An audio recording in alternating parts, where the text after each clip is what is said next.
Aliza talk के मुआज़्ज़िज़ सामीन को अलीज़ा कमल का सलाम। दोस्तों, शुरू करते हैं आज की कहानी। उस रात 11:55 पर बिस्तर पर नींद दराज होते हमेशा की तरह आदतन मैंने उसके नंबर पर टेक्स्ट छोड़ा। क्या कर रही हो? उसमें एक बात अभी भी अच्छी थी, वो इंतज़ार नहीं करवाती थी। उस रात भी सेकंड बदलने से पहले उसने मुझे रिप्लाई किया।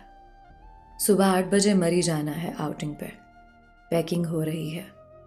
फिर 2-3 टेक्स्ट के बाद राब्ता हमेशा की तरह मुनक़ता हो गया और मैं मरी के पॉइंट्स गूगल पे सर्च करने लगा।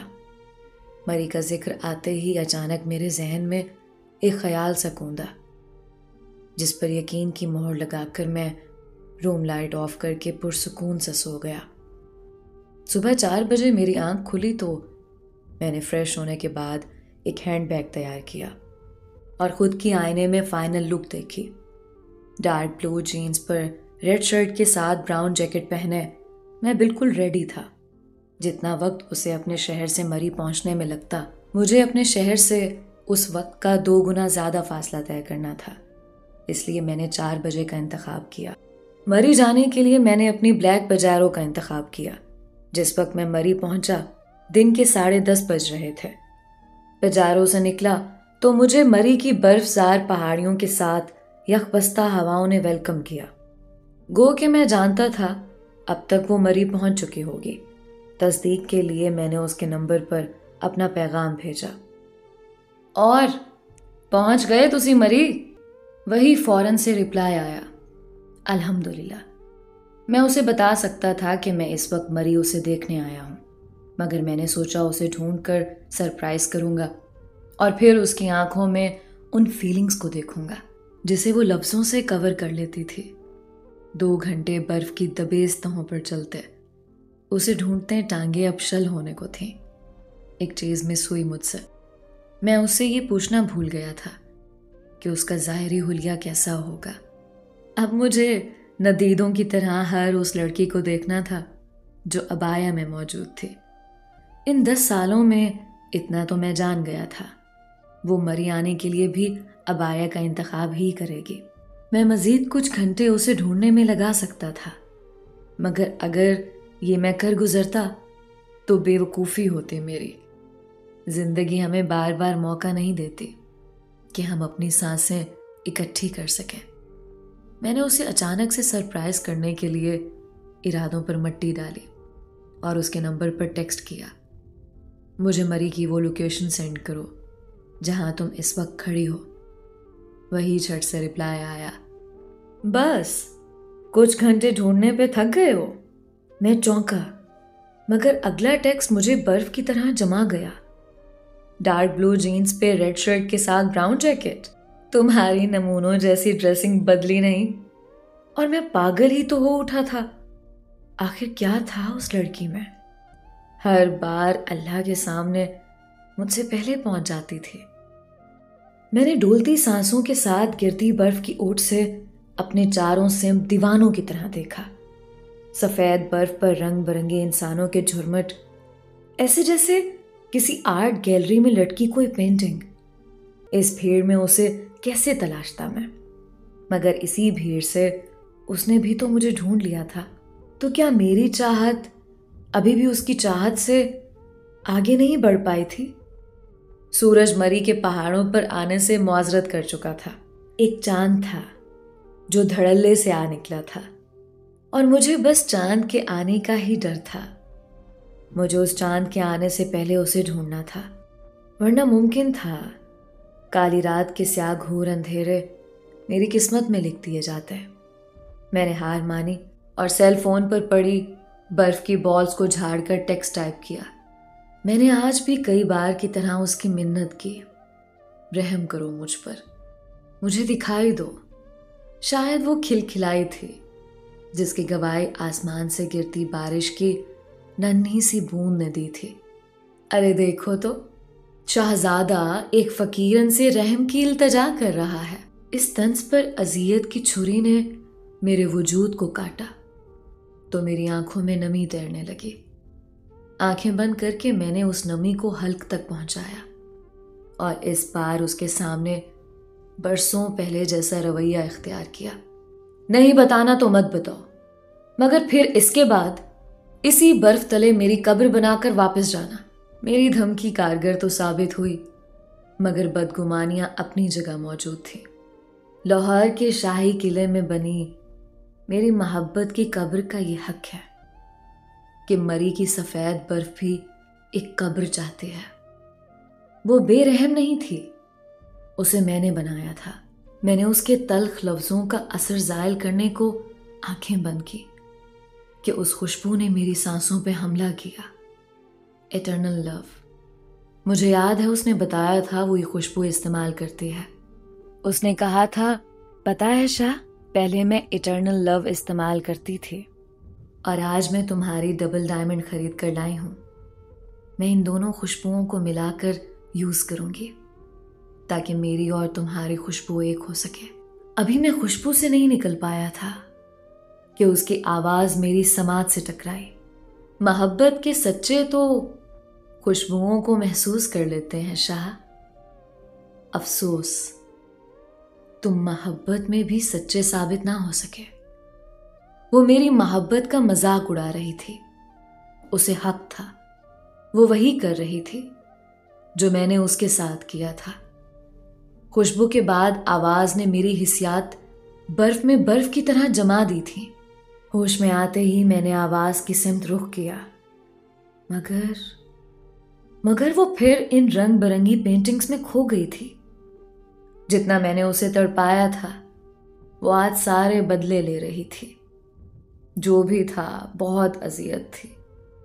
मुझे जब महसूस हुआ कि मैं हार गया हूं तो मेरी टांगों से जान निकलती गई। घुटनों के बल बर्फ की चादर पर सर झुकाए मैं कुछ देर और अपनी हार का रंज करता।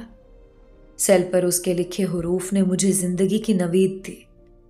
पीछे पलट कर देखो, रेलिंग पर झुकी वाहिद लड़की वही है जो कभी तुम्हारी मुंतजिर होती थी, जिसके तुम आज मुंतजिर हो। मैं झट से पलटा और मेरी नजर रुख मोड़े खड़ी लड़की पर पड़ी।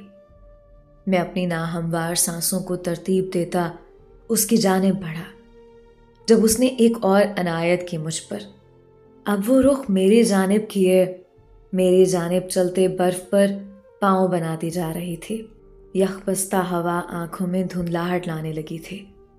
उसके और मेरे बीच चंद कदमों के फासले पर मैं रुका और अपने हाथों से बर्फ की चादर को चीर कर उसके लिए दिल बनाया। इससे पहले कि वो दिल तक पहुंचती, मैंने दिल के खाने में जाने शाह लिखा। मैं घुटनों के बल दिल के करीब बैठा, उसकी नजरे करम का मुंतजिर। वो दिल के आगाज पर ठहरे। मुझे लगा मेरी मौफी का वक्त हुआ चाहता है, मगर फिर मैंने उसके कदमों को दिल के आगाज से दिल के इख्तिताम तक चलते देखा। कागज पर लिखे जाने शाह के हुरूफ को आंखों से लगाने वाली आज उन्हें पैरों से कुचल गई थी। मेरी खुशफहमी इस तरह उड़ी जैसे उस वक्त मरी के आसमान पर बर्फ की गोलियां उड़ रही थीं। वो मेरे हाथों से बनाए दिल को अपने पैरों से रौंद गई थी। मेरे आंसू बर्फ की चादर पर बर्फ बनते गए। मेरा जुर्म इतनी आसानी से माफ होने वाला नहीं था। मैं उठ बैठा तो मुझे महसूस हुआ वो अभी तक यहीं खड़ी है। मेरा रुख मगरिब की जानिब था, उसका रुख मशरिक की सिमत। फिर उसने बोलना शुरू किया, तुम्हें पता है शाह, मुझे नफरत है ऐसे लोगों से जो किसी की खामोश मोहब्बत को झंझोड़ कर उनसे अपनी मोहब्बत के कसीदे पढ़वाते हैं। फिर जब उनकी मोहब्बत का तमाशा दुनिया देख लेती है तो मोहब्बत पर उनकी थूक दिया जाता है। तुम्हें पता है शाह, मैंने अल्लाह से मिन्नत की थी कि शाहजादे को फकीरन से मोहब्बत नहीं इश्क हो जाए, और जब वो उसके इश्क में फना होने लगे तो उसे उसकी कब्र के सामने ला खड़ा करना। और उसे वो तख्ती दिखाना जिस पर लिखा गया था, शहजादी ये तेरा हक था कि तुझे शाह मिले। तुमने शहजादी से उसका हक छीना, तो आज शहजादी तुम्हारे लिए नहीं रही। शाह मैं कहती थी ना, तुम्हारी बेपरवाहियां मेरी शरियानों में खून के साथ मिक्स होने लगी हैं। उसने मेरी ठंडी हथेली थाम कर कुछ पेपर्स मेरे हाथ पर रखे और कहने लगी, सोचा तो यही था कि इस हाथ को स्याह धागा बांधने के लिए थामूंगी, मगर तुमने वो हक मुझे सौंपा ही नहीं। मगर मैं तुम्हारी तरह खुदगर्ज नहीं हूं। मैंने तुम्हारे हाथ पर वो स्याह कागज रखा है जो सारी उम्र तुम्हें मेरे दुख में निढाल रखेगा। और पता है शाह, मेरी आखिरी ख्वाहिश भी यही थी कि मैं तुम्हें कभी अपने लिए रोता देखूं, और आज मैं देख रही हूं। नकाब से झांकती उसकी पत्थर आंखें बेहिसी के दहाने पर थी। शहजादा फकीरन के लिए बाकी की सारी उम्र रोएगा, मगर बेसूद। उसने नकाब उतारा। अब वो मुस्कुरा रही थी। मुस्कुराते मुस्कुराते फिर वो रोने लगी। वो सिसकियां जो मैं फोन पर सुनकर उकता जाता था, आज ऐसे में मुझे उसकी सिसकियां अजियत बनकर डसने लगी थी। उसने अपने ठंडे कपकपाते हाथों से मेरे हाथ को थामा और उनसे अपने गालों पर बहे आंसू पोंछे और कहने लगी, मैं चाहती थी कि मेरे आंसू तुम्हारी हथेली में जज्ब हों। फिर अचानक उसने मेरी जैकेट को कॉलर से गिराकर अपनी पेशानी मेरी शर्ट पर दिल की जगह पर रख दी। मैं सुन्न हो चुका था। अब मेरी शर्ट उसके आंसुओं से भीगने लगी। रोते रोते वो बोली, तुम जानते थे ना शाह, मेरी ख्वाहिश तुम्हारे कुर्ते में अपने आंसू जज्ब करने की थी। मुझसे दूर हटकर मुझे कहने लगी, तुमने तो मुझे सारी जिंदगी खाली हाथ ही रखा, मगर शाह मैं तुम्हें इतना कुछ देकर जा रही हूं कि तुम्हें किसी शय की ख्वाहिश नहीं रहेगी। उल्टे कदमों पीछे पलटते साकित आंखों पर जमे आंसुओं के साथ वो कहेगी, हाँ वो ऐसा ही था कि उसे देखकर आज भी काफले राह भूल जाते थे। वो भी राह भूल गई थी। मैं उसे रोकना चाहता था, मगर कदमों के साथ मेरी आवाज भी जम सी गई थी। मेरी नजरों ने उसे गाड़ी तक बैठकर गेट लॉक हो जाने तक देखा। मैंने हाथ में पड़े लिफाफे को खोलना चाहा तो उसमें से स्याह धागा झांकता नजर आया। अब उसकी गाड़ी हरकत में आ चुकी थी, जबकि उसकी नजरें अभी भी मुझ पर जमी थी। स्याह धागे को मुट्ठी में बंद करके मैंने लिफाफे पर लिखी तहरीर पढ़नी शुरू की, लेकिन ये तहरीर किसी हॉस्पिटल की फाइनल रिपोर्ट्स थी। मेरी नजर ने तहरीर को पढ़ा। मेरे हाथ में कागज लर्जा और फिर जमीन पर जा गिरा। उसके ब्लड कैंसर की आखिरी जिंदगी के 18 दिन बाकी थे। मैं पागलों की तरह उसकी गाड़ी के पीछे भागा। मेरे हाथों ने गाड़ी के हेडलाइट को छुआ। मेरे कदम गाड़ी की स्पीड का मुकाबला न कर सके। मैं लड़खड़ाते हुए मरी के ठंडे फर्श पर गिरा। मरी के पहाड़ों से लेकर बर्फजारों के चप्पे चप्पे ने सुना था। शहजादा एड़ियां रगड़ रगड़ के रोया था। मरी में तफरीह के गर्ज से आए लोगों ने एक मर्द को एक औरत के लिए रोते देखा था, अपनी जागती आंखों से। वो उन कामयाब मर्दों में से था जो किसी औरत के लिए रोया था। कब्र पर रोते रहने से सुख पाओगे। तुमने कितनी देर लगा दी शहजादे। उम्मीद करती हूँ कि आज की कहानी आपको बहुत पसंद आई होगी। अपनी राय का इजहार कमेंट्स में कीजिए। मिलते हैं अगली कहानी में। अल्लाह हाफिज।